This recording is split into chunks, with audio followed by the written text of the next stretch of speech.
교토 기온의 거리에서 일본 전역을 뒤흔든 사건이 일어났습니다. 한 일본 여성이 사만엔에 팔렸습니다. 이름조차 없던 가난한 게이샤 카토 유키가 지금 돈으로 무려 100억 원이라는 전대미문의 몸값에 팔려간 것입니다. 그녀를 산 사람은 당대 세계 경제를 쥐락펴락하던 미국 모건 가문의 아들이었죠. 신데렐라 스토리처럼 들리시나요? 100억 원의 황금 수표가 그녀에게 약속한 것은 진정 행복이었을까요? 교토 기온의 게이샤였던 그녀는 어떻게 미국 재벌가의 신부가 되었을까요? 억만장자에게 팔려가듯 시집간 일본 게이샤 오유키의 파란만장한 삶을 추적해봅니다.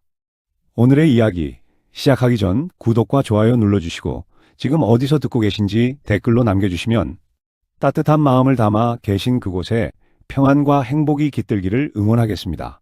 자, 그럼 오늘의 이야기 시작하겠습니다. 제1부 기온의 밤, 소녀의 눈물. 1882년 교토의 한 사무라이 가문에서 딸이 태어났습니다. 이름은 카토 유키였습니다. 메이지 유신 이후 일본은 급격히 변화하고 있었습니다. 사무라이 계급은 몰락했고 유키의 가족도 예외는 아니었죠. 아버지는 일찍 세상을 떠났습니다. 어머니와 어린 동생들을 먹여 살려야 했습니다.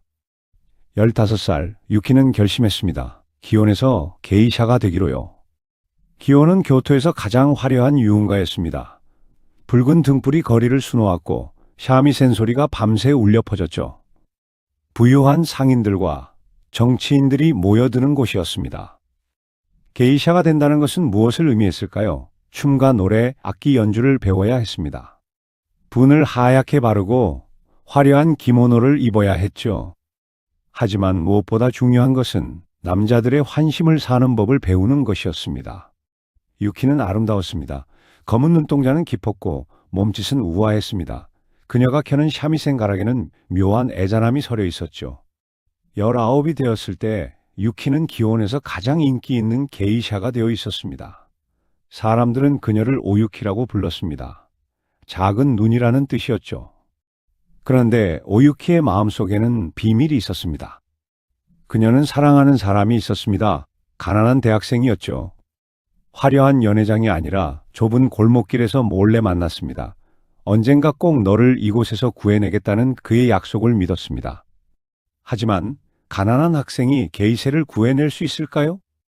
당시 게이샤를 자유롭게 하려면 막대한 돈이 필요했습니다. 그것은 불가능에 가까운 꿈이었죠. 오유키는 밤마다 울었습니다. 낮에는 화려하게 웃어야 했지만 밤이 되면 눈물이 멈추지 않았습니다. 운명은 그녀를 가만두지 않았습니다. 제2부 이방인의 등장. 1901년 봄이었습니다. 기온의 한 서양 남자가 나타났습니다. 30살의 미국인이었죠. 이름은 조지 댄슨 모건이었습니다. 조지 모건, 이 이름을 들어보셨나요? 그는 평범한 여행객이 아니었습니다. 미국 최대 금융재벌 JP 모건의 조카였죠. JP 모건이라는 이름은 아시나요? 당시 그는 세계에서 가장 부유한 사람 중 한 명이었습니다. 미국 경제를 좌지우지하는 인물이었죠. 그의 조카인 조지 역시 어마어마한 부를 상속받을 예정이었습니다. 조지는 왜 일본에 왔을까요? 시련의 상처 때문이었습니다. 미국에서 약혼녀에게 차인 그는 슬픔을 달래러 세계 여행을 떠났죠. 그리고 일본에 도착했습니다. 어느 날 밤 조지는 기온의 한 다실에 초대받았습니다. 그곳에서 그는 샤미센을 켜는 한 게이샤를 보았습니다. 오유키였습니다. 조지는 한눈에 반했습니다. 그녀의 하얀 얼굴, 우아한 몸짓, 애잔한 샤미센 선율, 모든 것이 그를 사로잡았죠. 조지는 매일 오유키를 찾았습니다. 값비싼 선물을 보냈습니다. 다이아몬드 목걸이, 금시계, 서양 드레스들이었죠. 하지만 오유키는 고개를 저었습니다. 왜 거절했을까요? 마음속에 다른 사람이 있었기 때문입니다. 가난한 대학생을 배신할 수 없었죠. 조지는 포기하지 않았습니다. 더 화려한 선물을, 더 큰 약속을 했습니다. 당신을 미국으로 데려가 내 아내로 만들겠소. 오유키는 두려웠습니다. 이 오만한 이방인이 무서웠습니다. 돈으로 모든 것을 살 수 있다고 믿는 그의 눈빛이 불편했죠. 마침내 오유키는 막다른 길에서 결단을 내렸습니다. 저를 데려가고 싶으시다면 4만 엔을 내세요. 4만 엔, 어마어마한 금액이었습니다. 당시 일본의 대졸 초임이 10엔이던 시절이었죠. 지금으로 치면 100억 원이 넘는 돈이었습니다. 오유키는 생각했습니다. 이 정도 금액이라면 아무리 부자라도 포기하겠지. 그것은 거절이었습니다. 마지막 저항이었죠. 그런데 조지는 웃었습니다. 그는 망설임 없이 수표책을 꺼냈습니다. 펜을 들어 4만 엔이라고 써 내려갔죠. 사각거리는 펜 소리가 오유키의 가슴을 도려냈습니다. 수표가 건네지는 순간 무언가가 부서졌습니다. 오유키는 더 이상 사람이 아니었습니다. 4만 엔짜리 물건이 되어버렸죠. 일본 사회는 발칵 뒤집혔습니다. 제3부 조국의 비난. 신문들이 떠들썩했습니다. 나라를 팔아먹은 여자, 미국 놈의 돈에 미친 기생, 일본의 수치. 오유키를 향한 비난이 쏟아졌습니다. 사람들은 분노했죠. 어떻게 일본 여자가 서양 남자에게 팔려갈 수 있느냐고요. 당시 일본은 민족주의가 고조되던 시기였습니다. 서양 제국주의에 맞서 자존심을 지키려 애쓰고 있었죠. 그런 상황에서 오유키의 결혼은 일본의 자존심을 무너뜨리는 사건이었습니다. 오유키는 어떤 심정이었을까요? 자신은 선택하지 않았습니다. 4만 엔이라는 터무니없는 금액을 부른 것은 거절하기 위해서였죠. 하지만 아무도 그녀의 말을 들어주지 않았습니다. 기혼의 동료 게이샤들도 등을 돌렸습니다. 너 때문에 우리 모두가 욕을 먹는다고 비난했죠. 가장 가슴 아팠던 것은 어머니의 눈물이었습니다. 어머니는 울면서 말했습니다. 네가 가족을 위해 게이샤가 된 건 알지만 이렇게까지 해야 했니? 그리고 그 대학생은 어디에 있었을까요? 오유키가 출국 준비를 하는 동안 그는 한 번도 그녀를 찾아오지 않았습니다. 아마 신문을 보고 그녀를 오해했겠죠. 자신을 배신하고 돈을 택했다고요. 진실은 달랐습니다. 오유키는 팔린 것이지 선택한 것이 아니었습니다. 하지만 누가 그것을 믿어주었을까요? 1901년 5월 오유키는 요코하마 항구에서 배에 올랐습니다. 항구에는 야유하는 사람들이 모여 있었습니다. 매국노, 일본 여자의 수치 소리가 들렸죠. 배가 천천히 움직이기 시작했습니다. 일본 땅이 점점 멀어졌습니다. 오유키는 갑판에 서서 마지막으로 조국을 바라봤습니다. 눈물이 멈추지 않았습니다. 19살 소녀는 이렇게 고향을 떠났습니다. 황금 수표 한 장을 대가로요. 그녀는 다시 일본 땅을 밟을 수 있을까요? 33년이 지나야 알 수 있는 일이었습니다. 제4부 태평양을 건너서. 태평양의 파도는 높았습니다. 오유키는 한 달 동안 배 안에서 지냈습니다. 멀미가 심했지만 갑판 위로 나갈 용기가 없었죠. 다른 승객들의 시선이 따가웠습니다. 배 안에서 오유키는 준비를 해야 했습니다. 미국 생활을 위해서요. 먼저 옷을 바꿔 입었습니다. 익숙한 기모노를 벗고 서양식 드레스를 입었죠. 코르셋은 숨이 막혔습니다. 허리를 조여오는 느낌이 마치 감옥 같았습니다. 머리 스타일도 바꿔야 했습니다. 일본식 머리를 풀고 서양식으로 올렸죠. 거울을 보니 낯선 여자가 서 있었습니다. 조지는 친절했습니다. 영어를 가르쳐 주었고 서양 예법을 알려주었죠. 하지만 오유키의 마음은 무거웠습니다. 내가 정말 이 남자의 아내가 되어야 하나? 조지를 사랑했을까요? 아니었습니다. 감사했을까요? 그것도 아니었습니다. 오히려 원망스러웠죠. 4만 엔으로 자신을 사버린 이 오만한 남자가요. 하지만 이제 돌이킬 수 없었습니다. 1901년 6월 배는 샌프란시스코에 도착했습니다. 오유키가 처음 본 미국은 압도적이었습니다. 높은 건물들, 시끄러운 자동차들, 서둘러 걷는 사람들, 모든 것이 낯설고 무서웠죠. 조지는 오유키를 기차에 태웠습니다. 대륙을 횡단해 동부로 가야 했습니다. 나흘 동안 기차를 타고요. 기차 안에서 오유키는 창밖을 바라봤습니다. 끝없는 평원이 펼쳐졌습니다. 일본과는 전혀 다른 풍경이었죠. 여기가 내가 살아갈 곳인가? 마침내 기차는 뉴저지에 도착했습니다. 조지의 저택이 있는 곳이었죠. 저택을 보는 순간 오유키는 숨이 막혔습니다. 제5부 황금 3장. 저택은 궁정 같았습니다. 30개가 넘는 방이 있었습니다. 수십 명의 하인들이 일했죠. 정원은 끝없이 펼쳐져 있었고 분수가 물을 뿜어냈습니다. 환영합니다, 모건 부인. 하인들이 줄을 서서 인사했습니다. 모건 부인. 그 호칭이 오유키의 귀에는 낯설게 들렸습니다. 조지는 오유키에게 저택 곳곳을 안내했습니다. 도서관, 음악실, 무도회장, 모든 것이 화려했죠. 이제 이곳이 당신의 집이요. 하지만 오유키는 알았습니다. 이곳은 집이 아니라 감옥이라는 것을요. 모건 가문은 미국 최고의 명문가였습니다. 그들에게 오유키는 환영받지 못했죠. 조지의 숙부 J.P. 모건은 조카의 결혼 소식을 듣고 불같이 화를 냈습니다. 어떻게 동양의 기생을 우리 가문에 드릴 수 있단 말이냐? 가문 모임이 있을 때마다 오유키는 냉대를 받았습니다. 사람들은 그녀와 악수하기를 꺼렸죠. 대화를 나누려 하지 않았습니다. 여자들은 더 심했습니다. 뉴욕 상류층 부인들은 오유키를 노골적으로 무시했습니다. 4만엔에 팔려온 여자라는 소문이 퍼져 있었죠. 파티에서 오유키는 늘 혼자였습니다. 화려한 드레스를 입었지만 아무도 그녀에게 말을 걸지 않았습니다. 사람들이 그녀를 바라보는 눈빛을 아시나요? 호기심과 경멸이 섞여 있었습니다. 마치 동물원의 진귀한 동물을 보듯이요. 조지는 어땠을까요? 그는 오유키를 사랑한다고 말했습니다. 하지만 그의 사랑은 소유욕에 가까웠죠. 그는 오유키가 완벽한 미국 부인이 되기를 원했습니다.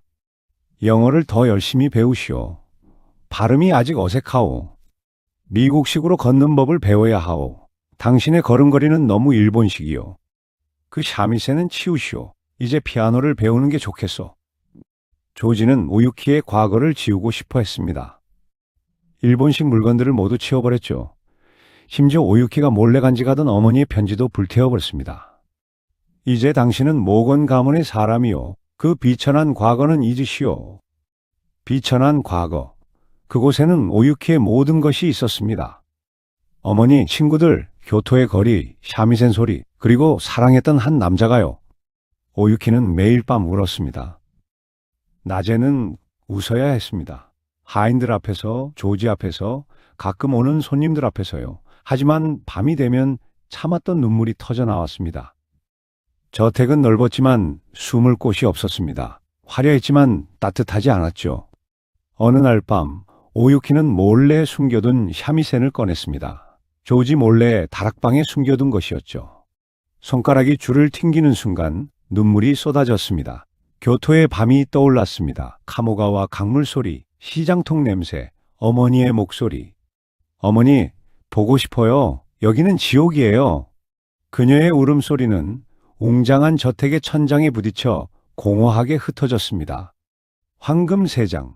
세상 사람들은 오유키를 부러워했습니다. 하지만 그녀는 그 속에서 천천히 말라가고 있었죠. 제6부 세월의 무게. 세월이 흘렀습니다. 오유키는 조금씩 미국 생활에 적응해 갔습니다. 영어를 배웠고 서양 예법도 익혔죠. 피아노를 배웠고 댄스도 배웠습니다. 겉보기엔 완벽한 모건 부인이 되어갔습니다. 하지만 마음속은 어땠을까요? 여전히 공허했습니다. 아무리 화려한 옷을 입어도, 아무리 많은 사람들 사이에 있어도 외로웠죠. 조지는 오유키에게 친절했습니다. 원하는 것은 뭐든 사주었죠. 보석, 옷, 가구, 돈으로 살 수 있는 모든 것을요. 하지만 오유키가 정말 원하는 것은 돈으로 살 수 없었습니다. 고향, 어머니, 자유, 그리고 진짜 사랑이었죠. 오유키는 조지를 사랑하게 되었을까요? 아마도 정을 느꼈을 겁니다. 10년을 함께 살았으니까요. 하지만 사랑이었을까요? 확신할 수 없었습니다. 조지는 어땠을까요? 그는 오유키를 사랑했을까요? 아니면 그저 자신이 4만엔에 산 소유물로 여겼을까요? 우리는 알 수 없습니다. 두 사람 모두 마음속 깊은 곳을 드러내지 않았으니까요. 1910년이 되었습니다. 오유키는 28세가 되었죠. 그녀는 아이를 낳지 못했습니다. 이것이 모건 가문의 비난거리가 되었습니다. 아들 하나 못 낳는 주제에 모건 가문에 붙어 사는 기생이라는 험담이 들렸죠. 오유키는 외로웠습니다. 친구가 없었습니다. 미국 상류층 부인들은 여전히 그녀를 받아들이지 않았죠. 그렇다고 일본인 커뮤니티에 갈 수도 없었습니다. 일본인들도 그녀를 나라를 배신한 여자로 봤으니까요. 오유키는 어디에도 속하지 못했습니다. 일본인도 아니고 미국인도 아닌 그저 이방인이었죠. 가끔 오유키는 창가에 앉아 하늘을 바라봤습니다. 저 하늘 너머 교토에서는 벚꽃이 피고 있을까? 어머니는 건강하실까? 편지를 받을 수 없었습니다. 조지가 일본과의 연락을 끊어버렸으니까요. 과거와 결별해야 새 삶을 살 수 있소라는 이유였죠. 오유키는 완전히 고립되었습니다. 그렇게 10년이 흘렀습니다. 그리고 1915년 모든 것이 무너지기 시작했습니다. 제7부 갑작스러운 죽음. 1915년 조지와 오유키는 유럽 여행을 떠났습니다. 조지는 건강이 좋지 않았습니다. 심장이 약했죠. 하지만 의사는 여행이 도움이 될 거라고 했습니다. 두 사람은 프랑스, 이탈리아, 스페인을 여행했습니다. 오유키는 오랜만에 밝은 표정을 지었죠. 모건 가문의 시선에서 벗어나니 숨통이 트였습니다. 스페인의 어느 호텔에서였습니다. 그날 아침 조지는 평소처럼 일어났습니다. 오유키와 함께 아침 식사를 했죠. 그리고 산책을 나갔습니다. 점심 무렵 조지가 갑자기 쓰러졌습니다. 심장마비였습니다. 손을 쓸 틈도 없이 빠르게 진행되었죠. 의사가 달려왔지만 이미 늦었습니다. 조지 댄슨 모건, 44세의 나이로 사망했습니다. 오유키는 충격에 빠졌습니다. 남편의 시신을 붙잡고 울었죠. 사랑했을까요? 아니면 두려웠을까요? 아마 둘 다였을 겁니다. 남편은 죽었습니다. 이제 오유키는 완전히 혼자가 되었죠. 34세의 미망인이 되었습니다. 장례식을 위해 시신은 미국으로 옮겨졌습니다. 뉴욕의 모건 가문 묘지에서 장례식이 열렸습니다. 수백 명의 조문객이 왔죠. 하지만 오유키를 위로하는 사람은 없었습니다. 모건 가문 사람들은 오유키를 차갑게 대했습니다. 마치 그녀가 조지를 죽인 것처럼요. JP 모건은 오유키를 불렀습니다. 이제 당신은 떠나야 하오. 오유키는 멍하니 그를 바라봤습니다. 조지가 죽었으니 당신이 우리 가문에 있을 이유가 없소. 짐을 싸시오. 그것이 전부였습니다. 14년을 함께 산 가족이 건넨 마지막 말이었죠. 제8부 법정의 전쟁. 하지만 이 일은 그렇게 간단하지 않았습니다. 조지는 유언장을 남기지 않았습니다. 갑작스러운 죽음이었으니까요. 법적으로 오유키는 조지의 재산을 상속받을 권리가 있었습니다. 조지의 재산은 막대했습니다. 저택, 토지, 주식, 지금 가치로 환산하면 수천억 원에 달했죠. 모건 가문은 발칵 뒤집혔습니다. 동양의 기생에게 우리 가문의 재산을 줄 수는 없다. 모건 가문은 소송을 걸었습니다. 오유키가 조지의 재산을 상속받을 수 없다고 주장했죠. 그들의 논리는 이랬습니다. 오유키는 조지에게 팔려온 것이지 정식 결혼을 한 것이 아니라고요. 사만에는 결혼 비용이 아니라 매춘 비용이었다고요. 얼마나 모욕적인 주장이었을까요? 오유키는 분노했습니다. 법정 싸움이 시작되었습니다. 모건 가문은 최고의 변호사들을 고용했습니다. 오유키도 변호사를 구했지만 상대가 되지 않았죠. 법정에서 모건 가문의 변호사들은 오유키를 공격했습니다. 당신은 기생 출신 아니요? 4만엔을 받고 몸을 팔았소? 조지와 결혼한 것은 돈 때문 아니요? 오유키는 울면서 부인했습니다. 하지만 믿어주는 사람은 없었죠. 언론도 가세했습니다. 신문들은 오유키를 탐욕스러운 일본 여자, 모건 가문의 재산을 노리는 사기꾼이라고 묘사했습니다. 30년 전 일본에서 그녀를 비난했던 것처럼 이제 미국이 그녀를 비난했습니다. 오유키는 외로웠습니다. 도와주는 사람이 아무도 없었죠. 일본인 커뮤니티도 그녀를 외면했습니다. 미국 사회도 그녀를 받아들이지 않았죠. 재판은 2년 동안 이어졌습니다. 오유키는 지쳐갔습니다. 매일 법정에 나가야 했고 변호사 비용은 계속 늘어났죠. 정신적으로도 육체적으로도 한계였습니다. 1917년 마침내 판결이 났습니다. 법원은 오유키에게 일부 재산을 상속받을 권리가 있다고 인정했습니다. 하지만 그 금액은 조지 재산의 일부에 불과했죠. 오유키는 받아들였습니다. 더 이상 싸울 힘이 없었으니까요. 모건 가문과 합의했습니다. 오유키는 대부분의 재산 상속권을 포기하는 대신 평생 받을 수 있는 연금을 약속받았습니다. 넉넉하진 않았지만 생활할 수는 있는 금액이었죠. 그것으로 끝이었습니다. 14년을 함께 산 남편. 그가 남긴 것은 작은 연금뿐이었습니다. 사랑도 가족도 집도 없었죠. 오유키는 결심했습니다. 미국을 떠나기로요. 제구부 망명의 나날. 1918년 오유키는 프랑스로 떠났습니다. 왜 프랑스였을까요? 미국에 남을 수 없었습니다. 모건 가문의 시선이 무서웠죠. 일본으로 돌아갈 수도 없었습니다. 고향 사람들에게 더욱 큰 비난을 받을 게 뻔했으니까요. 프랑스 니스를 선택했습니다. 지중해가 내려다 보이는 아름다운 도시였죠. 니스에는 은퇴한 부자들과 예술가들이 많이 살았습니다. 따뜻한 날씨, 아름다운 바다, 상처받은 영혼을 달래기에 좋은 곳이었죠. 오유키는 작은 아파트를 빌렸습니다. 화려한 저택과는 비교할 수 없었지만 그녀에겐 충분했습니다. 니스에서 오유키는 조용히 살았습니다. 아침에 일어나 산책을 했습니다. 바닷가를 걸으며 파도 소리를 들었죠. 가끔 시장에 가서 장을 봤습니다. 사람들은 그녀를 신기하게 봤습니다. 동양 여자가 혼자 살고 있었으니까요. 하지만 니스 사람들은 친절했습니다. 적어도 미국인들처럼 노골적으로 무시하지는 않았죠. 오유키는 서툰 프랑스어를 배웠습니다. 이웃들과 인사를 나눴습니다. 봉주르, 마담, 그 정도였지만 위로가 되었죠. 하지만 외로움은 여전했습니다. 니스에는 일본인이 거의 없었습니다. 일본어로 대화할 사람이 없었죠. 가끔 일본인 여행객을 만나면 반가워서 말을 걸었지만 그들은 오유키가 누군지 알고 나면 피했습니다. 아, 그 유명한 오유키구나. 4만 엔에 팔렸던. 소문은 어디든 따라다녔습니다. 밤이 되면 오유키는 혼자 앉아 있었습니다. 창밖으로 지중해가 보였죠. 푸른 바다, 하얀 달빛. 그녀는 무슨 생각을 했을까요? 교토의 밤을 떠올렸을까요? 19살의 자신을 떠올렸을까요? 아니면 그 대학생을 생각했을까요? 지금쯤 그는 어디서 뭘 하고 있을까? 결혼했을까? 자식은 있을까? 오유키는 가끔 편지를 썼습니다. 일본의 어머니에게요. 하지만 보낼 수 없었습니다. 주소를 몰랐으니까요. 그래도 편지를 썼습니다. 쓰고 나면 마음이 조금 편해졌죠. 어머니, 저는 잘 지내고 있어요. 걱정하지 마세요. 여기는 따뜻하고 바다가 아름다워요. 거짓말이었습니다. 잘 지내지 못했죠. 외롭고 쓸쓸했습니다. 세월이 흘렀습니다. 1920년, 1925년, 1930년. 오유키는 니스에서 20년을 보냈습니다. 젊음은 사라졌습니다.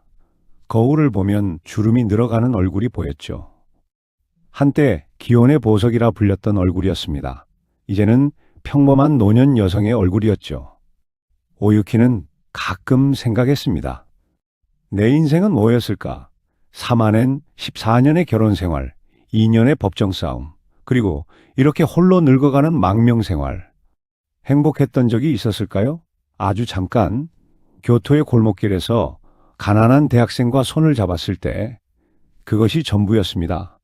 1930년대 후반, 유럽의 전쟁 기운이 감돌기 시작했습니다. 히틀러가 독일에서 권력을 잡았습니다. 유럽은 불안했죠. 언제 전쟁이 터질지 몰랐습니다. 오유키는 결심했습니다. 일본으로 돌아가기로요. 제10부 33년 만에 귀향. 1938년 오유키는 일본행 배에 올랐습니다. 56세가 되어 있었습니다. 19세에 떠난 조국에 37년 만에 돌아가는 것이었죠. 배가 요코하마 항구에 도착했습니다. 오유키는 갑판에 서서 일본 땅을 바라봤습니다. 눈물이 났죠. 드디어 돌아왔구나. 하지만 일본은 오유키를 환영하지 않았습니다. 1938년에 일본은 군국주의로 치닫고 있었습니다. 중일 전쟁이 한창이었죠. 거리는 군인들로 가득했고 전쟁 구호가 울려 퍼졌습니다. 오유키가 내린 항구에는 경찰이 기다리고 있었습니다. 미국에서 온 여자죠? 조사가 필요합니다. 오유키는 경찰서로 끌려갔습니다. 몇 시간 동안 신문을 받았죠. 미국에서 뭘 했소? 모건 가문과는 어떤 관계요? 당신은 미국 스파이 아니요? 스파이, 황당한 의심이었습니다. 하지만 당시 일본은 미국과의 관계가 악화되고 있었죠. 미국과 연관된 사람은 모두 의심받았습니다. 결국 오유키는 풀려났습니다. 하지만 감시를 받아야 했죠. 경찰은 그녀의 거처를 파악했고 정기적으로 보고하라고 했습니다. 오유키는 교토로 갔습니다. 37년 만에 본 교토는 변해 있었습니다. 건물들이 새로 지어졌고 거리는 낯설었죠. 기온도 변했습니다. 예전처럼 화려하지 않았습니다. 전쟁 때문에 손님이 줄었죠. 게이샤들도 많이 줄어들었습니다. 오유키는 옛날 아는 사람들을 찾아갔습니다. 하지만 대부분 죽었거나 떠났습니다. 살아있는 사람들은 오유키를 알아보지 못했죠. 어머니는 어떻게 되었을까요? 오유키는 옛집을 찾아갔습니다. 하지만 그곳에는 다른 사람이 살고 있었습니다. 여기 살던 카토 가족은 어디 갔나요? 글쎄요, 오래전에 이사 갔다는데 실마리가 끊겼습니다. 가족을 찾을 수 없었죠. 오유키는 작은 집을 빌렸습니다. 교토 외곽의 허름한 집이었죠. 37년 전 4만엔에 팔려 떠났던 여자가 돌아온 곳이 그곳이었습니다. 하지만 평화는 오래가지 않았습니다. 1941년 태평양 전쟁이 터졌습니다. 제11부 전쟁의 포화 속에서 일본과 미국이 전쟁을 시작했습니다. 오유키에게 최악의 상황이었죠. 그녀는 미국 재벌의 아내였습니다. 법적으로는 미국 시민권을 가지고 있었죠. 일본 정부는 오유키를 적국민으로 분류했습니다. 그녀의 재산이 압류되었습니다. 모건 가문에서 보내주던 연금도 끊겼죠. 전쟁 중이라 송금이 불가능했으니까요. 오유키는 하루아침에 무일푼이 되었습니다. 이웃들은 그녀를 의심의 눈초리로 봤습니다. 저 여자는 미국 편이다. 스파이일지도 모른다는 소문이 돌았죠. 돌이 날아왔습니다. 집 유리창이 깨졌습니다. 벽에 미국 개라는 글씨가 적혔죠. 오유키는 집 밖으로 나가기 무서웠습니다. 전쟁은 계속되었습니다. 일본은 점점 궁지에 몰렸죠. 식량이 부족해졌습니다.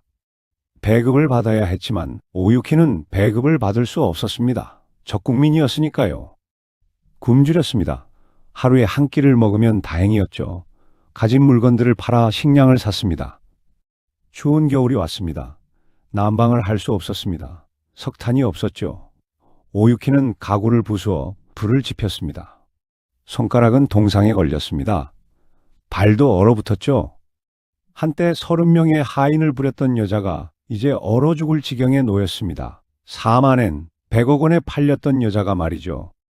1945년 3월 도쿄가 대공습을 당했습니다. 교토도 위험했죠. 사람들은 대피했지만 오유키는 갈 곳이 없었습니다.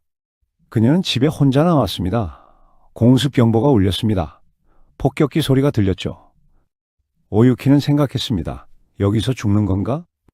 하지만 교토는 폭격을 면했습니다. 문화재가 많아서였죠. 오유키는 살아남았습니다. 1945년 8월 15일 전쟁이 끝났습니다. 일본은 패배했습니다. 거리는 폐허가 되었죠. 사람들은 절망했습니다.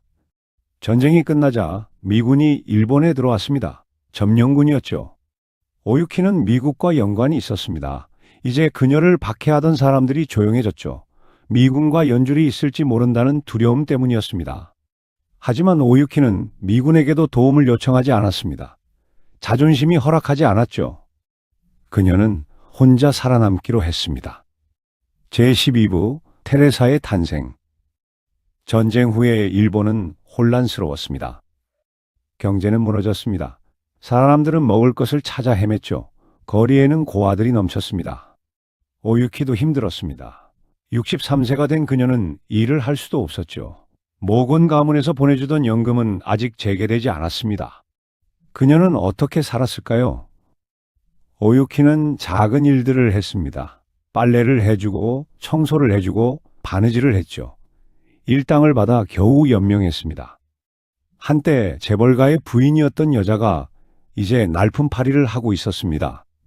하지만 이상하게도 오유키는 평온했습니다. 화려한 드레스도 보석도 저택도 없었습니다. 하지만 마음은 가벼웠죠.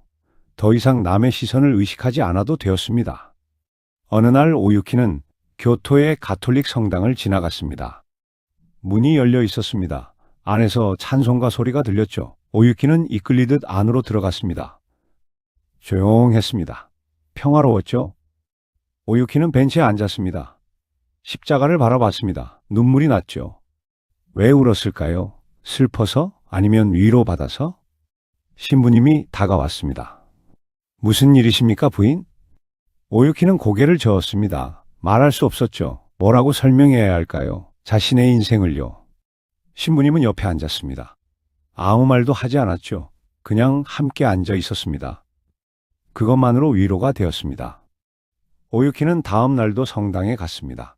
그 다음 날도요, 매일 갔습니다. 성당은 조용했습니다. 아무도 그녀를 판단하지 않았죠. 그녀가 누구였는지, 무엇을 했는지 중요하지 않았습니다.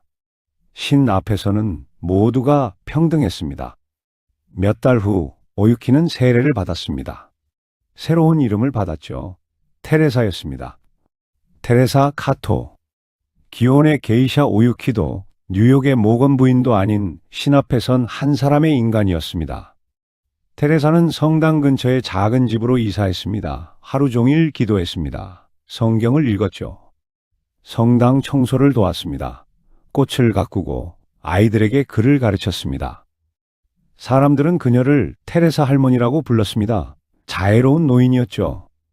아무도 그녀의 과거를 몰랐습니다. 한때 세계적인 재벌가의 며느리였다는 것을요. 4만 엔에 팔렸던 게이샤였다는 것을요. 그것은 테레사가 원하는 바였습니다. 과거를 묻고 싶었죠. 제13부 마지막 편지. 1950년대가 되었습니다. 일본은 서서히 회복되고 있었습니다. 경제가 성장했죠. 전쟁의 상처가 아물어갔습니다. 테레사도 조금 나아졌습니다. 모건 가문에서 보내주는 연금이 재개되었죠. 많지는 않았지만 생활하기에 충분했습니다.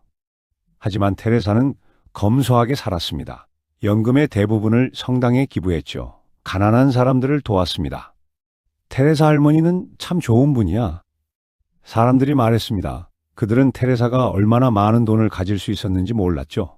모건 가문의 막대한 재산을 상속받을 수도 있었다는 것을요.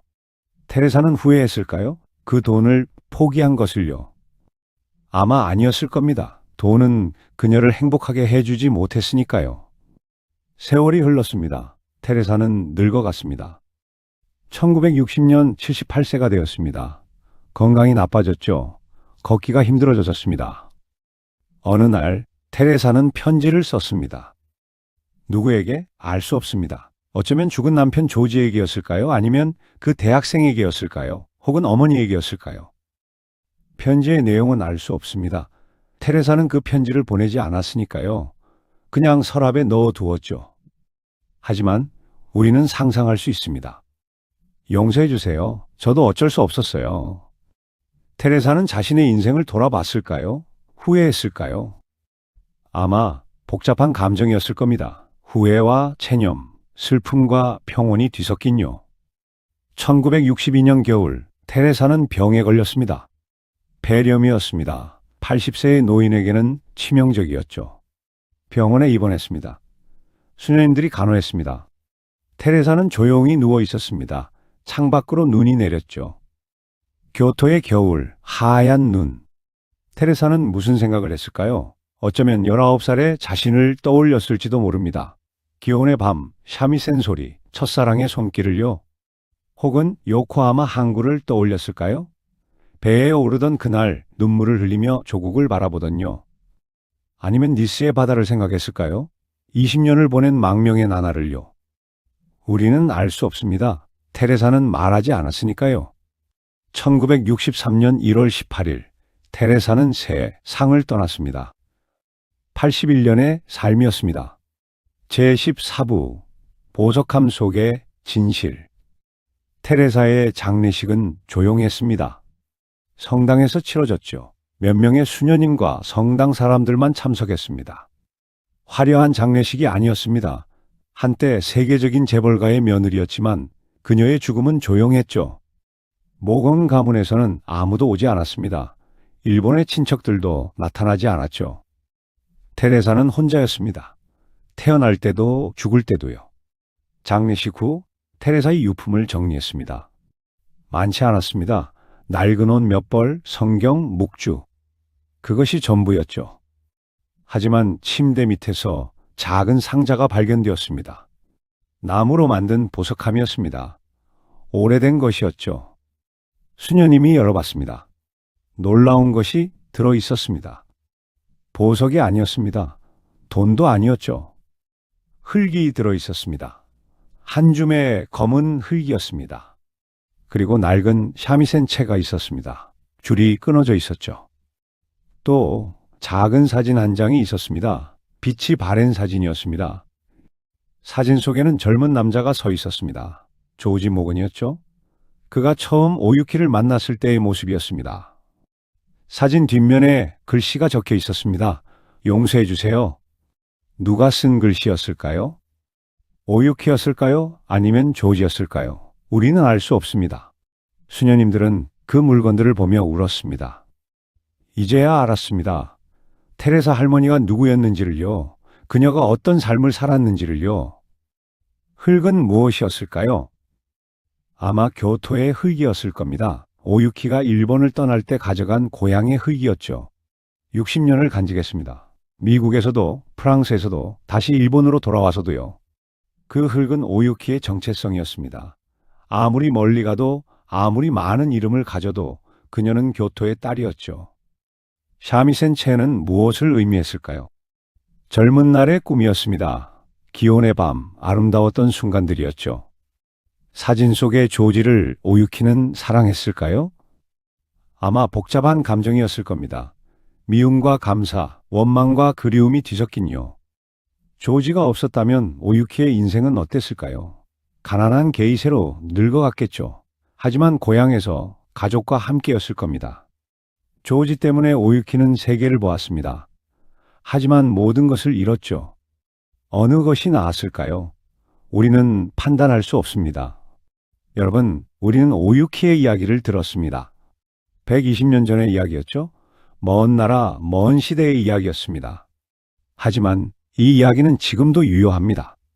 사랑을 돈으로 살 수 있을까요? 오유키의 이야기는 아니다라고 말합니다. 조지는 4만 엔으로 오유키의 몸을 샀지만 마음은 살 수 없었죠. 오유키는 100억 원에 팔렸지만 행복하지 않았습니다. 화려한 저택, 비싼 보석, 명문가의 이름, 그 모든 것이 그녀를 행복하게 해주지 못했죠. 오히려 감옥이 되었습니다. 그녀를 가두는 황금 3장이었습니다. 오유키가 진정 평화를 찾은 것은 언제였을까요? 모든 것을 잃고 난 후였습니다. 돈도 명예도 아름다움도 잃고 난 후요. 테레사가 되어 성당에서 조용히 기도할 때 그녀는 마침내 자유로워졌습니다. 우리는 무엇을 배울 수 있을까요? 돈이 나쁜 것은 아닙니다. 명예가 나쁜 것도 아니죠. 하지만 그것이 전부가 되어서는 안 됩니다. 우리가 정말 소중히 여겨야 할 것은 무엇일까요? 가족, 친구, 고향, 정체성, 우리를 우리답게 만드는 것들이죠. 오유키는 그 모든 것을 잃었습니다. 4만 엔을 대가로요. 그녀의 말년에 남은 것은 한 줌의 흙과 끊어진 샤미센 채뿐이었습니다. 하지만 어쩌면 그것이 전부였는지도 모릅니다. 정말 중요한 전부였죠. 여러분은 무엇을 소중히 여기시나요? 만약 누군가가 100억 원을 준다면 무엇을 포기하시겠습니까? 가족을 포기하시겠습니까? 고향을 포기하시겠습니까? 자신의 정체성을 포기하시겠습니까? 오유키의 이야기는 우리에게 묻습니다. 당신은 무엇을 위해 살고 있나요? 화려한 것들이 당신을 행복하게 해줄까요? 아니면 단순하지만 진실한 것들이 당신을 행복하게 해줄까요? 오유키는 81년을 살며 답을 찾았습니다. 진짜 행복은 돈으로 살 수 없다고요. 진짜 평화는 명예에서 오지 않는다고요. 진짜 자유는 모든 것을 잃었을 때 찾아온다고요. 교토의 겨울, 하얀 눈이 내리던 날, 테레사는 조용히 눈을 감았습니다. 그녀의 얼굴은 평화로웠다고 합니다. 마침내 자유로워졌으니까요. 4만 엔에 팔렸던 여자는 이렇게 자신의 이야기를 끝냈습니다. 우리는 그녀를 기억해야 합니다. 부러워할 신데렐라 스토리가 아니라 경고로서요. 돈이 모든 것을 해결해주지 않는다는 경고. 진정한 행복은 다른 곳에 있다는 경고. 오유키의 삶이 헛되지 않기를 바랍니다. 그녀의 눈물이 우리에게 교훈이 되기를 바랍니다. 그렇게 우리는 더 현명하게 살 수 있을 테니까요. 여러분, 오늘 집으로 돌아가시면 가족을 안아주세요. 당신의 고향을 떠올려 보세요. 당신의 정체성을 소중히 여기세요. 그것이 진짜 부입니다. 4만 엔으로도 살 수 없는 진짜 보물입니다. 오유키가 60년을 간직했던 한 줌의 흙처럼요. 오늘의 이야기는 여기까지입니다. 다음에 더 좋은 이야기로 다시 찾아오겠습니다. 감사합니다.